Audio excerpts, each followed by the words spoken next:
ಜಿಜ್ಞಾಸೆ ನಮ್ಗೆ ಎಷ್ಟು ಬರುತ್ತೆ ಅಂತಂದ್ರೆ ನಮ್ಮ ಒಂದು ಲೆವೆಲ್ ಡಿಫ್ರೆಂಟ್ ಆಗುತ್ತೆ. ನಮಗೆ ಸ್ವಲ್ಪ ಜಿಜ್ಞಾಸೆ ಇದ್ರೆ ಸ್ವಲ್ಪ ನಮಗೆ ಸಿಕ್ಕತ್ತೆ, ಜಾಸ್ತಿ ಇದ್ರೆ ಚೆನ್ನಾಗಿ ಜಾಸ್ತಿ ಬೇಗ ನಾವು ತಿಳ್ಕೊಳ್ಳುವಂಥ ಒಂದು ಅವಶ್ಯಕತೆ ಮತ್ತು ಅನುಕೂಲ ಸಿಗುತ್ತೆ. ಈಗ ನೆಲಮಂಗಲದಲ್ಲಿ ಇಷ್ಟು ದೊಡ್ಡ ಒಂದು ಅನುಕೂಲ ಇರೋದು ತುಂಬ ಒಂದು ನಿಮ್ಮ ಎಲ್ಲ ಅದೃಷ್ಟ. ಯಾರಿಗಾದ್ರೂ ಭಕ್ತರಾಗಬೇಕು ಅಂತಂದರೆ ಮನೆಯಲ್ಲಿ ಒಳ್ಳೆ ಜನ್ಮ ಇರಬೇಕು, ಮತ್ತು ಅವರ ಆಚಾರ ಮನೆಯಲ್ಲಿ ಹುಟ್ಟಿರೋರ ಇದರಲ್ಲಿ ಸಂಸ್ಕಾರದಲ್ಲಿ ಒಳ್ಳೆ ಆಚಾರಗಳಿರಬೇಕು, ಅವರು ದೈವ ಸಂಬಂಧಿತ ಕಾರ್ಯಗಳನ್ನು ಮಾಡ್ತಾ ಇರಬೇಕು. ಆದರೆ ಕಲಿಯುಗದಲ್ಲಿ ಇವೆಲ್ಲ ಸ್ವಲ್ಪ ಕಮ್ಮಿ ಆಗಿದೆ, ನಿಮಗೆಲ್ಲ ಗೊತ್ತಿದೆ. ಆ ಒಂದು ಸಿಚುವೇಶನ್ನಲ್ಲಿ ಈಗ ಒಂದು ಇಸ್ಕಾನ್ ಅಂತ ಒಂದು ಏನಾಗಿದೆ ಅಂದರೆ ಮರುಭೂಮಿಯಲ್ಲಿ ಒಳ್ಳೆ ದೊಡ್ಡ ನೀರು ಸಿಕ್ಕಿದಂಗೆ ಇಸ್ಕಾನ್ ಸಿಕ್ಕಿದೆ, ಅದು ಎಲ್ಲರಿಗೂ ಪ್ರವೇಶ ಇದೆ. ಆ ಒಂದು ಅವಕಾಶ ನಾವೆಲ್ಲ ಉಪಯೋಗಿಸ್ಕೊಳ್ತಾ ಇದ್ದೀವಿ. ಇಲ್ಲಿ ಇಂಥವ್ರು ಅಂತಲ್ಲ, ನಮ್ಮ ನೆಂಟರು, ದೊಡ್ಡಪ್ಪ, ಮಕ್ಕಳು, ಫ್ರೆಂಡ್ಸು ಅಷ್ಟೇ ಅಲ್ಲ, ಬೇರೆ ಬೇರೆಯವರೆಲ್ಲ ಸಂಬಂಧಕ್ಕೆ ಸೇರ್ತಾರೆ. ಯಾಕೆಂದರೆ ನಮ್ಮ ಒಂದು ಸಂಬಂಧ ಯಾವಂದ್ರೆ ಆತ್ಮಕ್ಕೆ ಸಂಬಂಧಪಟ್ಟಿರೋದು. ಆತ್ಮ ಮತ್ತೆ ಒಂದೇ ಥರದ ಮನಸ್ಥಿತಿ ಇರುವಂಥ ಭಕ್ತಿ ಮತ್ತು ಭಕ್ತಿಯ ಬಗ್ಗೆ ತಿಳ್ಕೊಳ್ಳುವಂಥ ಮನಸ್ಥಿತಿ ಇರುವವರಾಗಿರೋದ್ರಿಂದ ನಾವೆಲ್ಲ ಇಲ್ಲಿ ಒಂದು ಕಡೆ ಕೂಡಿದ್ದೀವಿ. ಇಲ್ಲ ಅಂದರೆ ನಾವು ಯಾರೋ ಅಲ್ವಾ. ಈ ಕೂಡುವ ಅವಕಾಶ ಎಷ್ಟು ಸ್ಟೆಪ್ಪಿಂದ ಬಂದಿದೆ. ಪ್ರಭುಪಾದರಿಂದ, ನಮ್ಮ ಒಂದು ಪರಂಪರೆಯಿಂದ ಪ್ರಭುಪಾದರಿಂದ ಬಂದು, ಗುರುಗಳಿಂದ ಬಂದು, ಮತ್ತು ಇಷ್ಟೊಂದು ಅನಂತವಾದ ಇಸ್ಕಾನ್ ಸೆಂಟರ್ಗಳಿಂದ ಬಂದು, ಆ ಸೆಂಟರಿಂದ ಸಬ್ ಸೆಂಟರ್ ಬಂದು, ಈಗ ನೆಲಮಂಗಲದಲ್ಲಿ ಒಂದು ಸೆಂಟರ್ ಆಗಿದೆ. ನೀವು ಎಲ್ಲಿದ್ದೀರಾ? ಊರಿಗೆ ಎಷ್ಟು ದೂರ ಇದ್ದೀರಾ? ನಿಮ್ಮ ಮನೆಗಳಿಗೆ 3-4 ಕಿಲೋಮೀಟರ್ ದೂರ ಇದ್ದೀರಾ, ಇಲ್ಲಿ ಸೇರಿದ್ದೀರಾ. ಇದಕ್ಕೆಲ್ಲ ಒಂದು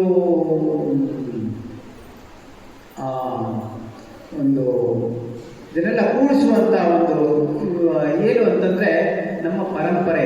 ಯಾವ ಪರಂಪರೆ? ಸಾಮಾಜಿಕವಾದ, ರಕ್ತ ಸಂಬಂಧಿತವಾದ ತಂದೆ ತಾತ ಆ ಸಂಬಂಧ ಅಲ್ಲ, ಗುರು ಶಿಷ್ಯರ ಪರಂಪರೆ.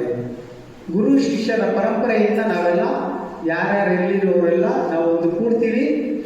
ಏನು ಮುಖ್ಯವಾದ ಉದ್ದೇಶ? ನಾವು ನಮ್ಮ ನಿಜ ಸ್ಥಿತಿಯನ್ನು ತಿಳಿದುಕೊಂಡು ನಿಜವಾದ, ಸತ್ಯವಾದ, ಅನಂತವಾದ ಜೀವನವನ್ನು ನಾವು ನಡೆಸ್ಕೊಳ್ಳೋದಕ್ಕೆ ನಾವು ಸ್ಟೆಪ್ ಹಾಕಿದ್ದೀವಿ. ಇದಕ್ಕೆ ಗುರುಗಳು ತುಂಬ ಮುಖ್ಯ. ಯಾಕೆಂತಂದರೆ ನೀವೆಲ್ಲ ಮಕ್ಕಳು, ಚಿಕ್ಕ ಮಕ್ಕಳಾಗಿದ ತಕ್ಷಣ ಸ್ಕೂಲ್ಗೆ ಆಗ್ತಾರಲ್ವ, ಏನೋ ಒಂದು ಭೌತಿಕವಾದ ಜ್ಞಾನ ಸಿಗುತ್ತೆ. ಆ ಭೌತಿಕವಾದ ಜ್ಞಾನದಿಂದ ಹಣಕಾಸು ಸಂಪಾದನೆ ಮಾಡ್ತೀವಿ, ನಮ್ಮ ಭೌತಿಕವಾದ ಜೀವನ ನಡೆಸ್ತೀವಿ. ಅದರಲ್ಲಿ ಸಕ್ಸಸ್ ಆಗೋರು, ಆಗ್ತಿರೋರು ಎಲ್ಲ ಇರ್ತಾರೆ. ಅದಕ್ಕೆಲ್ಲ ಯಾರು ಬೇಕು? ಭೌತಿಕವಾದ ಗುರುಗಳ ಕಡೆ ನಾವು ಹೋಗ್ತೀವಿ, ಸ್ಕೂಲ್ ಕಾಲೇಜಸ್ ಹೋಗ್ತೀವಿ. ಅದೇ ಥರ ಆಧ್ಯಾತ್ಮಿಕವಾದ ವಿಷಯಗಳನ್ನು ತಿಳ್ಕೊಳ್ಳೋದಕ್ಕೆ ಆಧ್ಯಾತ್ಮಿಕವಾದ ಸ್ಕೂಲು, ಕಾಲೇಜು, ಗುರುಗಳು ಎಲ್ಲ ಒಂದು ಸಿಸ್ಟಮಲ್ಲಿ ಇತ್ತು. ಈಗ ಯಾವುದೋ ಕಾರಣಗಳಿಂದ ನಮಗೆ ಅದೆಲ್ಲ ದೂರ ಆಯಿತು. ಪ್ರಭುಪಾದರಿಂದ ಮತ್ತೆ ಅದು ರೀಎಸ್ಟಾಬ್ಲಿಷ್ ಆಯಿತು. ಪ್ರಭುಪಾದರಿಂದ ಪ್ರಪಂಚಾದ್ಯಂತ ಇದೆಲ್ಲ ರೀಎಸ್ಟಾಬ್ಲಿಷ್ ಆಯಿತು. ಯಾರ್ಯಾರಿಗೆ ಅನುಕೂಲ ಮತ್ತು ಈ ಎಲಿಜಿಬಿಲಿಟಿ ಇರ್ತಾರಲ್ಲ ಅವರೆಲ್ಲ ಒಂದು ಕೂಡುವಂಥ ಅವಕಾಶ ಪ್ರಭುಪಾದರಿಂದ ಬಂದಂಥ ಗುರು ಪರಂಪರೆಯ ಮುಖಾಂತರ ನಮಗೆ ಅದರ ಸೀಕ್ರೆಟ್ಸ್ ಎಲ್ಲ ನಮ್ಗೆ ಗೊತ್ತಿದೆ. ಅದರ್ವೈಸ್ ನಮಗೇನು ಗೊತ್ತಿಲ್ಲ. ಆಚೆ ಜನಗಳು ಕೇಳಿದ್ರೆ ಇದೆಲ್ಲ ನೋಡಿದ್ರೆ ಯಾರು ಏನು ಅರ್ಥ ಆಗೋದೇ ಇಲ್ಲ. ನೋಡಿ, ಇದು ಈಗ ಶ್ರೀಕೃಷ್ಣ ಚೈತನ್ಯ ಆಡಿದ್ವಿ, ಮತ್ತು ಗುರುವಂದನ ಆಡಿದ್ವಿ. ಆಚೆಯಿಂದ ಈ ಥರ ಓಡಾಡೋರಿಗೆ ಏನು ಆಡ್ತಾರಪ್ಪ ಇದು ಅಂತ ಅನ್ಸುತ್ತೆ. ನಮ್ಗೆ ಇಲ್ಲಿ ಬಂದಿರೋರಿಗೆ ಗೊತ್ತಾಗುತ್ತೆ ಇದಕ್ಕೆ ಏನು ಸಂಬಂಧ ಅಂತ. ಯಾಕಂದರೆ ನಮ್ಮ ಎಟರ್ನಲ್ ಸಂಬಂಧ ಇರುವಂಥ ಸಂಬಂಧವನ್ನು ಜೋಡಿಸುವಂಥ ಒಂದು ಕೀರ್ತನೆಗಳಿದು. ಇದಕ್ಕೆ ನಾವೆಲ್ಲ ಇಲ್ಲಿ ಬಂದು ಸೇರಿದ್ವಿ. ನಮಗೆಲ್ಲ ಗೊತ್ತು, ಸ್ವಲ್ಪ ಏನೋ ಒಂದು ಮನಸ್ಸಲ್ಲಿ ಸತ್ಯ ಒಂದು ಗೊತ್ತಿರೋದ್ರಿಂದ ನಾವಿಲ್ಲಿ ಬಂದು ಸೇರಿದ್ವಿ. ಆ ಸತ್ಯತೆ ನಮಗೆ ಸ್ಟ್ರಾಂಗ್ ಆಗಿರಬೇಕು ಅಂತಂದರೆ ನಮ್ಮ ಒಂದು ಸಂಘ ಜಾಸ್ತಿ ಆಗಬೇಕು. ಸಂಘ ಜಾಸ್ತಿ ಆಗಬೇಕು ಅಂತ ನಾವು ಭಾನುವಾರ ಬಂದು ಸೇರಿದ್ವಿ. ಸೇರಿದ ಮೇಲೆ ನಮ್ಮ ಒಂದು ನಡವಳಿಕೆಗಳು ನಾವು ಯಾವಾಗಲೂ ಅಬ್ಸರ್ವ್ ಮಾಡ್ತಾ ಇರಬೇಕು. ನಾನು ಇಟ್ಕೊಂಡಿರೋ ಉದ್ದೇಶ ಏನು?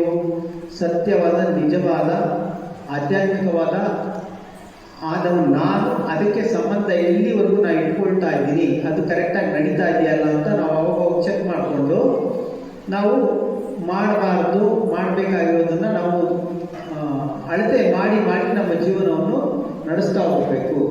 ಫೆಸಿಲಿಟಿ ಕೊಡ್ತಾರೆ. ಅಸಿಂಶಾಮ್ ಪ್ರಭು ಅಂತವರು ಅವರ ಸಂಬಂಧಿಕರ ಫ್ರೆಂಡ್ಸ್ ಎಲ್ಲ ಇದಕ್ಕೆಲ್ಲ ಫೆಸಿಲಿಟಿ ಮಾಡಿಕೊಟ್ರು. ಮತ್ತೆ ಮುಂದೆ ಮುಂದೆ ಹೋಗ್ಬೇಕಾಗಿರೋದು ಸ್ವಲ್ಪ ದೂರ ಕೈ ಇಟ್ಕೊಂಡು ನಡೆಸ್ತಾರೆ, ಆಮೇಲೆ ಸ್ವಲ್ಪ ನಡಿ ಅಂತ ನಿಮಗೆ ಬಿಡ್ತಾರೆ. ಒಂದಷ್ಟು ದೂರ ನಡೀತೀರಾ, ಮತ್ತೆ ಕಷ್ಟ ಬಂದಾಗ ತಿರುಗಿ ಕೈ ಹಿಡಿತಾರೆ, ಒಂದಷ್ಟು ದೂರ ಹೋಗ್ತೀರಾ, ಆಮೇಲೆ ನಿಮ್ಗೆ ಪ್ರಾಕ್ಟೀಸ್ ಆದರೆ ನೀವು ಇನ್ನೊಬ್ರು ಕೈ ಹಿಡಿತೀರಾ. ಈ ಥರ ನಾವು ಬೆಳೆಸ್ಕೊಂಡು ನಮ್ಮ ಒಂದು ಆಧ್ಯಾತ್ಮಿಕ ಜೀವನ ನಡೆಸಬೇಕು. ಮತ್ತೆ ಇದ್ಯಾಕೆ ಒಬ್ರಿಗೆ ಪ್ರೀಚ್ ಮಾಡಬೇಕು ಅಂದರೆ, ನೋಡಿ ನಮ್ಮ ಈ ಒಂದು ಭೌತಿಕ ಜೀವನದಲ್ಲಿ ಆಗಲಿ ಯಾವುದೇ ವ್ಯಾಪಾರದಲ್ಲಿ ಆಗಲಿ ನಾವು ಬೆಳೆಸ್ಬೇಕಂದ್ರೆ ಆ ಒಂದು ಪ್ರಪಂಚನ ಬೆಳೆಸಿದ್ರೆ ನಾವು ಜಾಸ್ತಿ ಬೆಳಿತೀವಿ. ಅದೇ ರೀತಿ ಆಧ್ಯಾತ್ಮಿಕ ಜೀವನವನ್ನು ಬೆಳೆಸ್ಬೇಕಂದ್ರೆ ಆಧ್ಯಾತ್ಮಿಕವಾದ ವಾತಾವರಣ ಮತ್ತು ಅದಕ್ಕೆ ಬೇಕಾಗಿರೋ ಜನ ಎಲ್ಲವನ್ನು ಸೌಲಭ್ಯವನ್ನು ಬೆಳೆಸೋದಕ್ಕೆ ನಾವು ತಯಾರಾಗಿ ಒಂದು ಕೈ ಕೊಡಿಸಿದ್ರೆ ನಾವು ಕೂಡ ಚೆನ್ನಾಗಿ ಬೆಳಿಬೋದು. ಅದಕ್ಕೆ ನಾವು ಭಕ್ತರಾಗಬೇಕು, ಭಕ್ತನ ಮಾಡಬೇಕು, ಏನು ಮಾಡಬೇಕು ಏನು ಮಾಡಬಾರ್ದು ತಿಳ್ಕೊಂಡು ನಾವು ಸೂಕ್ಷ್ಮವಾಗಿ ನಮ್ಮ ಹೆಜ್ಜೆಗಳನ್ನು ಹಾಕ್ತಾ ಇರಬೇಕು. ಯಾಕೆಂದರೆ ನಿಮ್ಗೆ ಗೊತ್ತು, ಎಲ್ಲ ವ್ಯವಸ್ಥೆಯಲ್ಲೂ ಕೂಡ ಪರೀಕ್ಷೆ ಅನ್ನೋದು ಇರುತ್ತೆ.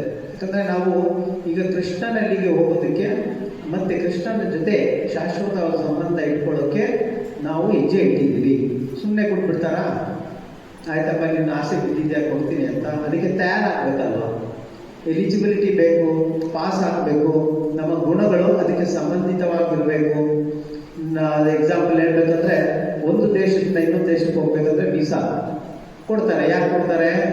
ಅಲ್ಲಿರೋದನ್ನೆಲ್ಲ ನಾನು ನಿಭಾಯಿಸ್ತೀನಿ, ನಡೆಸ್ತೀನಿ, ನಿಮ್ದೆಲ್ಲ ಮೇಂಟೈನ್ ಮಾಡ್ತೀನಿ ಅಂತ ಪ್ಲೇಸು. ಅದಕ್ಕೆ ಬೇಕಾಗಿರೋ ಹಣವನ್ನು ಕೊಟ್ಟು ವೀಸಾ ತಗೊಳ್ತಾರೆ. ಬರೀ ಒಂದು ಪಕ್ಕದ ದೇಶಕ್ಕೆ ಹೋಗ್ಬೇಕಂದ್ರೆ, ಅಮೇರಿಕಾ ಹೋಗ್ಬೇಕಂದ್ರೆ ಇನ್ನೂ ಜಾಸ್ತಿ. ಅದೆಲ್ಲ ಭೋಗ ಪ್ರಪಂಚ. ಅಲ್ಲೇ ಇಷ್ಟು ನಿಯಮಗಳಿರುವಾಗ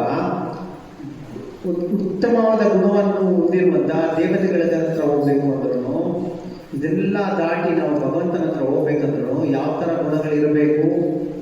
ನಾವು ಹಳೆಯ ಒಂದು ಚಾಳಿ ಇರುತ್ತಲ್ವ, ಭೌತಿಕವಾದ ಗುಣಗಳನ್ನು ಹೊಂದಿರುವಂಥ ಇಷ್ಟು ಜನ್ಮಗಳ ಒಂದು ವಾಸನೆಗಳು, ಅದನ್ನು ನಾವು ತ್ಯಜಿಸ್ಬೇಕಂತ ರೂಢಿ ಪ್ರಕಾರ ನಾವು ಅದ್ರ ಹತ್ರನೇ ಹೋಗ್ತಾ ಇರ್ತೀವಿ. ಅದನ್ನು ತ್ಯಜಿಸಿ ನಾವು ಹೊಸ ಒಂದು ದೈವ ಗುಣಗಳನ್ನು ಸೇರಿಸ್ಕೊಳ್ಬೇಕಂದ್ರೆ ಪರೀಕ್ಷೆಯಲ್ಲಿ ಪಾಸ್ ಆಗ್ತಾ ಇರಬೇಕು. ಅದಕ್ಕೆ ನಮ್ಮ ಒಂದು ಏನು ಜೀವನ ನಡೆಸುವ ಜೀವನ ಇದಕ್ಕೆ ಅನುಕೂಲಕರವಾದದ್ದು ಭಕ್ತಿ ಅಂತಂದ್ರೆ ಏನು? ಭಕ್ತಿಗೆ ಅನುಕೂಲಕರವಾದದ್ದನ್ನು ನಾವು ಸೇರಿಸ್ಕೊಳ್ಬೇಕು, ಅನಾನುಕೂಲವಾದದ್ದನ್ನು ಬಿಟ್ಬಿಡ್ಬೇಕು. ಅದು ಲಾಜಿಕಲಿ ಕರೆಕ್ಟ್ ಇರ್ಬೋದು, ತಪ್ಪಿರ್ಬೋದು, ಆರ್ಗ್ಯುಮೆಂಟಲ್ಲಿ ಕರೆಕ್ಟ್ ಇರ್ಬೋದು, ತಪ್ಪಿರ್ಬೋದು. ಇದು ನನಗೆ ಭಕ್ತಿಗೆ ಅನುಕೂಲ ಆಗುತ್ತಾ ಇಲ್ವಾ ಅನ್ನೋ ತಿಳ್ಕೊಂಡು ನಾವು ನಮ್ಮ ಜೀವನ ನಡೆಸಬೇಕು. ಇದಕ್ಕೆಲ್ಲ ಮಾರ್ಗದರ್ಶನ ಯಾರು ಕೊಡ್ತಾರೆ? ಶಿಕ್ಷಾ ಗುರುಗಳು ಇರ್ತಾರೆ. ಮತ್ತೆ ನೀವು ಬಂದಿರೋರು ಇಲ್ಲಿ ಬಂದ ಮೇಲೆ ನಿಮಗೆ ಒಂದು ಅಡ್ಮಿಷನ್ ಕೊಟ್ಟು ಸ್ಕೂಲ್ಗೆ ಸೇರಿಸ್ತಾರೆ. ಅದಕ್ಕೆ ಯಾರು? ಅದಕ್ಕೆ ಹಿಂಗೆ ತಂದೆ ತಾಯಿ ಮೊದಲು ಗುರುಗಳಾಗ್ತಾರೋ ಹುಟ್ಟಿದ ಮೇಲೆ, ಅದೇ ಥರ ನಾವು ದೀಕ್ಷೆಯನ್ನು ಪಡೆಯುವುದು, ಆಧ್ಯಾತ್ಮಿಕ ಜೀವನವನ್ನು ಶುರು ಮಾಡಬೇಕಂದ್ರೆ ದೀಕ್ಷೆ ಪಡಿಬೇಕು. ದೀಕ್ಷೆ ಅಂದರೆ ನಿಮಗೆ ಎಂಟ್ರೆನ್ಸ್, ಸ್ಕೂಲ್ ಎಂಟ್ರೆನ್ಸ್. ಅಲ್ಲಿಂದ ನಾವು ಗುರುಗಳು, ಭಗವಂತ ಸ್ವಯಂ ಇಂಥವ್ರಿಗೆಲ್ಲ ಭಗವಂತನೂ ಏನು ಮಾಡ್ತಾನೆ, ಇಂಥದ್ದು ಶುರು ಮಾಡೋದು ಏನು ಗೊತ್ತಿರೋದಕ್ಕೆ ಚೈತ್ಯ ಗುರುಗಳಾಗಿ ಒಳಗಡೆ ನಮಗೆ ಪ್ರೇರೇಪಣೆ ಕೊಟ್ಟು ನಮಗೆ ಮಾರ್ಗದರ್ಶನ ಮಾಡಿ ಎಲ್ಲಿ ನಾವು ಸೇರಬೇಕು, ಎಲ್ಲಿ ಮಾಡಬೇಕು ಅಂತ ಅವರು ನಮಗೆ ಮಾರ್ಗದರ್ಶನ ಮಾಡಿದಾಗ ನಾವು ಸರಿಯಾದ ದಾರಿ, ನಮ್ಮ ಸಿನ್ಸಿಯಾರಿಟಿ ಪ್ರಕಾರ ಸರಿಯಾದ ದಾರಿಗೆ ನಾವು ಹೋಗೋದಕ್ಕೆ ಅನುಕೂಲ ಮಾಡ್ತಾನೆ. ಅಲ್ಲಿಂದ ನಮ್ಮದು ಜವಾಬ್ದಾರಿ ಇರುತ್ತೆ. ದಾರಿ ಸಿಕ್ಕಿದ ಮೇಲೆ ನಾವು ಆ ದಾರಿನಲ್ಲಿ ಈ ಕೆಲಸಕ್ಕೆ ಬಾರದ ವಿಷಯಗಳಿಂದ ಬಿಡ್ತೀವ, ಇಲ್ಲ ನಮ್ಮ ಒಂದು ಗುರಿ ಏನಿದೆ, ನಮ್ಮ ಒಂದು ಧ್ಯೇಯ ಏನಿದೆ ಅದರ ಪ್ರಕಾರ ನಾವು ಜೀವನವನ್ನು ನಡೆಸೋದಕ್ಕೆ ಅಭಿಧೇಯ ಅಂತಾರೆ. ಅದನ್ನು ನಾವು ನಡೆಸ್ಕೊಳ್ಳೋದಕ್ಕೆ ನಾವು ಪ್ರಯತ್ನ ಪಡ್ತೀವ ಅನ್ನೋದು ನಾವು ನೋಡಿಕೊಂಡು ನಾವು ಮಾಡಬೇಕು. ಇದಕ್ಕೆ ಗುರುಗಳು ನಮಗೆ ಇನಿಷಿಯೇಟ್ ಮಾಡ್ತಾರೆ. ಇನಿಷಿಯೇಷನ್ ಅಂತ ಹೇಳ್ತಾರೆ, ದೀಕ್ಷೆ ಗುರುಗಳು ಅಂತ. ಪ್ರಭುಪಾದರು ಈ ಸಿಸ್ಟಮ್ನ ಎಸ್ಟಾಬ್ಲಿಷ್ ಮಾಡಿದ್ದಾರೆ. ಮತ್ತೆ ಯಾಕೆ ಅಂತಂದರೆ ನೋಡಿ, ಗುರುಗಳಾಗಲಿ ಆಚಾರ್ಯ ಆಗಲಿ ಮಹಾತ್ಮರಾಗಲಿ ಯಾವತ್ತೂ ಅವ್ರಿಗೆ ಏನು ಮಾಡಬೇಕು ಅನ್ನೋ ಒಂದು ಕಂಡೀಷನ್ ಏನಿಲ್ಲ, ಮತ್ತು ಅವ್ರಿಗೆ ನಿಯಮಗಳಿಲ್ಲ. ಆದರೂ ಅವ್ರು ಏನು ಮಾಡ್ತಾರೆ, ಇಂಥ ಕಾರ್ಯಗಳನ್ನು ಮಾಡ್ತಾರೆ. ಎಂಥ ಕಾರ್ಯಗಳು? ಬೇರೆಯವರು ಅಂದರೆ ಜೀವಿಗಳು, ದುಃಖದಲ್ಲಿರುವ ಜೀವಿಗಳಿಗೆ ಅವರು ಉದ್ಧಾರ ಮಾಡೋದಕ್ಕೆ. ಯಾಕಂದರೆ ಅವ್ರಿಗೆ ನೊಂದ್ಕೊಳ್ತಾರೆ. ಬೇರೆ ಜೀವಿಗಳು ನರಳ್ತಾ ಇದ್ರೆ, ಅಧೋಗತಿಗೆ ಬೀಳ್ತಾ ಇದ್ರೆ, ಮತ್ತು ಅವ್ರನ್ನ ನೋಡಿ ಎಷ್ಟೊಂದು ಅಜ್ಞಾನದಲ್ಲಿ ಇರ್ತಾರೆ, ಅವರ ಮೇಲೆತ್ತುವ ಒಂದು ಕಾರ್ಯ ಮಾತ್ರ ಅವ್ರು ಮಾಡ್ತಾ ಇರ್ತಾರೆ. ಅವ್ರಿಗೆ ಬೇರೆ ಏನಿಲ್ಲ.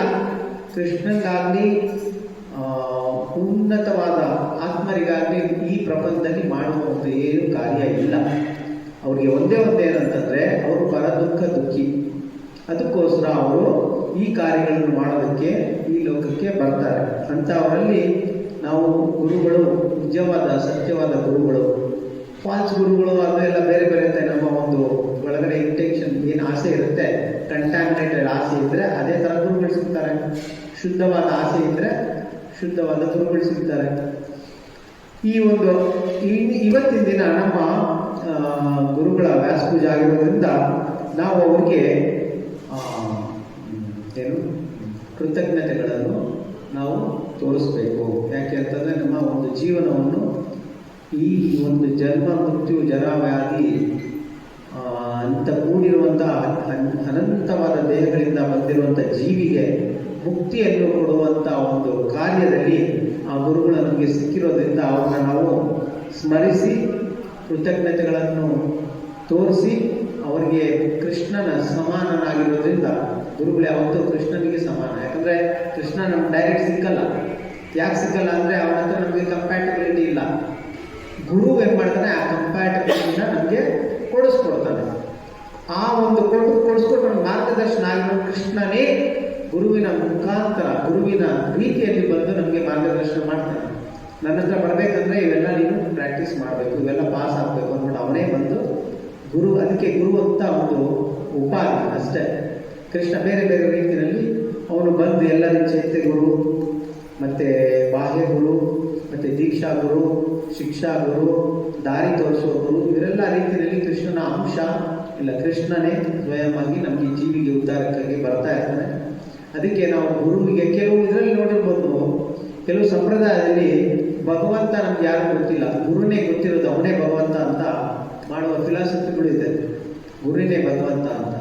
ಆದರೆ ಇಲ್ಲಿ ನಾವು ಅಚಿಂತ್ಯ ಭೇದ ಅಭೇದ ತತ್ವ ನಾವು ತಿಳ್ಕೊಂಡ್ಮೇಲೆ ಗುರು ಯಾವತ್ತೂ ಕೃಷ್ಣನಿಗೆ ಅನುಕರಣೆ ಮಾಡೋದಿಲ್ಲ, ಮತ್ತು ಕೃಷ್ಣನಿಗೆ ಸಮಾನನ ಗುರು ಅಂತ ಎರಡೂ ಒಂದು ಸ್ವಲ್ಪ ಕಾಂಟ್ರವರ್ಸಿಯಲ್ ವಿಷಯ ಬರುತ್ತೆ. ಅದಕ್ಕೆ ನಾವು ಅದೇ ರೀತಿ ನಾವು ಅರ್ಥ ಮಾಡಿಕೊಂಡು ನಾವು ಗುರುವಿಗೆ ಒಂದು ಕೃತಜ್ಞರಾಗಿ ಅವರ ವರ್ಷಿಪ್ ಮಾಡೋದಕ್ಕೆ ಗುರುಪೂಜೆ ನಾವು ಪ್ರತಿದಿನ ಟೆಂಪಲ್ ಇದ್ಮೇಲೆ ಗುರುಪೂಜೆ ಮಾಡ್ತೀವಿ. ಮತ್ತು ವ್ಯಾಸ ಪೂಜೆ ದಿನ ಅವರಿಗೆ ಎಲ್ಲ ರೀತಿಯ ಸೇವೆಗಳನ್ನು ಮಾಡ್ತೀವಿ. ಮತ್ತು ಅವರಿಂದ ದೀಕ್ಷೆ ಪಡೆದಿರೋರು ಅವರಿಗೆ ಅವರ ಒಂದು ಇನ್ಸ್ಟ್ರಕ್ಷನ್ಸ್ನ ಫಾಲೋ ಮಾಡಬೇಕು, ಇಷ್ಟ ಆಗುತ್ತಷ್ಟು ಮಾಡಬೇಕು, ಭಕ್ತರ ಸಂಘದಲ್ಲಿ ಏನೋ ಮಾಡಿಕೊಂಡಿರಬೇಕು. ಈ ರೀತಿ ನಮ್ಮ ಜೀವನವನ್ನು, ಆಧ್ಯಾತ್ಮಿಕ ಜೀವನವನ್ನು ನಡೆಸ್ಕೊಂಡು ಹೋಗಬೇಕು. ಇದರಲ್ಲಿ ಯಾವ ರೀತಿ ದಾರಿಯ ತಪ್ಪುವಂಥ ಕಾರ್ಯ ವಿಷಯಗಳು ಬಂದರೆ ನಾವು ಹುಷಾರಾಗಿ ನಾವು ಅದನ್ನು ಬಿಡಬೇಕು. ಯಾಕೆ ಅಂತಂದರೆ ನಮ್ಮ ಇಂದ್ರಿಯಗಳು ಬಹಳ ಅನಾದಿ ಕಾಲದಿಂದ ಬೇರೆ ರೂಢಿ ಮಾಡ್ಕೊಂಡು ಬಂದಿರುತ್ತೆ. ಅದನ್ನು ಹೇಳಿ ಹೇಳಿ ಹೇಳಿ ನಾವು ಇಂದ್ರಿಯಗಳಿಗೆ ದಾರಿ ತಪ್ಪಿಸಿ ಗುರು ಸೇವೆ ಮತ್ತು ಕೃಷ್ಣನ ಸೇವೆ ಮಾಡಿ ನಮ್ಮ ಜೀವನವನ್ನು ನಾವು ಸಾರ್ಥಕ ಮಾಡಿಕೊಳ್ಬೇಕು. ನಾನು ಇಷ್ಟು ಹೇಳಿ ನಾನು ಇವರಿಗೆ ಅವರೇನು ಕೆಲವು ವಿಷಯಗಳನ್ನು ಹೇಳೋಣ.